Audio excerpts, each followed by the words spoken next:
आपलं स्वागत आहे सतत 24 तास 24 बातम्यामध्ये। आजची बातमी कळंब तालुक्यातून येत आहे, जो की कळंब तालुक्यामध्ये कृषी उत्पन्न बाजार समिती या ठिकाणी अंतर्गत विविध विकास कामांना 3 आठवड्याची स्थगिती देण्यात आली होती, जो की ही स्थगिती औरंगाबाद छत्रपती संभाजीनगर हायकोर्टाने खंडपीठाने आदेश दिले होते। परंतु या आदेशाचा अवमान करून कृषी उत्पन्न बाजार समिती या ठिकाणी अंतर्गत विविध विकास कामाचे काम चालू असल्याचे दिसून येत आहे, जो की हे फुटेज आपल्यापर्यंत पोहोचलेले आहेत, जो की आपण बघू शकता। याच्यामध्ये खंडपीठ औरंगाबाद छत्रपती संभाजीनगर या ठिकाणी कोर्टाने आदेश दिल्यानंतर या कामाला स्थगिती दिल्यानंतर सुद्धा याची अवमानना करून हे काम चालू असल्याचे दिसून येत आहे, जो की हे स्थगिती दिनांक 3 मार्च 2025 रोजी देण्यात आली होती। आणि हे फुटेज जे आपण पाहत आहेत हे फुटेज आज दिनांक 8 मार्च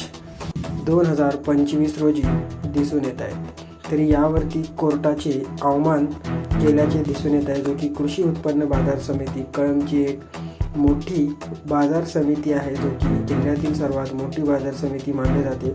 परंतु या ठिकाणी उच्च न्यायालय खंडपीठाने शहरातील अंतर्गत विविध विकास कामांना स्थगिती दिली आहे, त्यामुळे गुत्तेदार लॉबीमध्ये खळबळ उडाली होती। परंतु याचा अवमान करून गुत्तेदारांनी पुन्हा काम चालू केल्याचे दिसून येत आहे। ज्या ठिकाणी महाराष्ट्र सुवर्ण जयंती नगरोत्थान अभियान अंतर्गत नवीन पाणी पुरवठा योजनेची कामे करण्यात येत असतील, तर सदरील कामे हे पाणी पुरवठा योजनेचे काम पूर्ण झाल्यानंतरच करण्यात यावीत असे आदेशित करण्यात आले होते।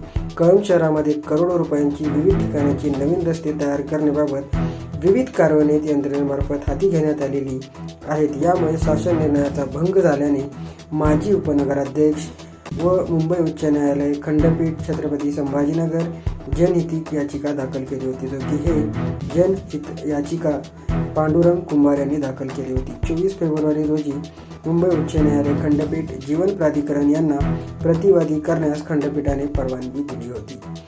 या 3 मार्च रोजी जीवन प्राधिकरण यांना शहरात होणाऱ्या पाईपलाईन व नगर परिषद हद्दीतील प्रस्तावित रस्ते याची संपूर्ण माहिती व नकाशा सादर करण्याचे निर्देश दिले होते।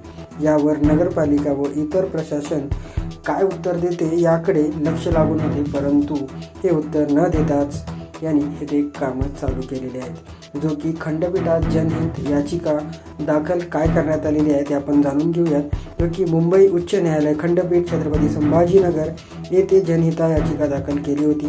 न्यायमूर्ती प्रफुल्ल कुंभाळकर, न्यायमूर्ती मंगेश पाटील यांच्या खंडपीठासमोर सुनावणी झाली। न्यायालयाने कामे पूर्ण करण्याबाबत 3 मार्च रोजी आदेशित केलेले आहे। यावेळी वादीचे ॲडव्होकेट उत्तम बोंदर यांनी आम्ही हमदस्त करून नोटीस बजावली, तरी सुद्धा आज रोजी काम चालू असल्याचे फोटो दाखल करून नोटीस बजावली आहे, तरी निदर्शनात आणून दिले। यावेळी न्यायमूर्ती यांनी कळंब शहर हद्दी अंतर्गत रस्ते प्रकल्प, रस्ते बांधकामाची निविदा स्तरावरील कार्यारंभ आदेश देण्यात आलेली सर्व कामे तात्काळ स्थगिती दिली आहे। 3 आठवडे कामांना स्थगिती देण्यात आलेली आहे, जो की जनहित याचिकामध्ये दाखल करण्यात आले होते। मुंबई उच्च न्यायालय तसेच संभाजीनगर येथील खंडपीठाने दिलेल्या आदेशाचा अवमान करत येथे पुन्हा काम चालू आहे, जो की हे काम कळंब येथील कृषी उत्पन्न बाजार समिती या ठिकाणी चालू असल्याचे दिसून येत आहे। यावरती कोर्टाची अवमानना केल्याप्रकरणी यांच्यावरती कोणती कारवाई होते हे तर पाहण्यासारखे असेल। हे आम्ही आपल्यापर्यंत नक्कीच पोहोचू की कोर्टाने आदेश दिल्यानंतर सुद्धा हे पुन्हा काम कसे चालू आहे, जो की यामध्ये वेळोवेळी अर्ज देऊनही हे कामं पुन्हा चालूच करण्यात आलेले आहेत, जो की संपूर्ण कळंब शहर हद्दी अंतर्गत रस्ते प्रकल्प बांधकामाची निविदा स्तरावरील कार्यारंभ आदेश देण्यात आलेली सर्व कामे तात्काळ स्थगित करण्याबाबत 3 मार्च 2025 रोजी आदेशित केलेले होते, तरी सुद्धा कामे चालू आहेत। यावरती कोणती कारवाई होते हे आम्ही आपल्यापर्यंत नक्कीच पोहोचू। तोपर्यंत पाहत राहा आमच्या चॅनलला व अद्याप आपण आमच्या चॅनलला सबस्क्राईब केले नसेल तर सबस्क्राईब करा, कारण येणाऱ्या नवनवीन बातम्या आपल्यापर्यंत नक्कीच पोहोचतील। तरी या कृषी उत्पन्न बाजार समिती व इतर विविध विकास कामांना स्थगिती देऊन सुद्धा पुन्हा हे कामे चालू आहेत। यावरती काय कारवाई होते व कोर्टाची अवमानना केल्याप्रकरणी कोणती कारवाई होते हे आम्ही आपल्यापर्यंत नक्कीच पोहोचू। तोपर्यंत चॅनलला सबस्क्राईब करा। सतत 24 तास 24 बातम्या ब्युरो, मी अल्ताफ।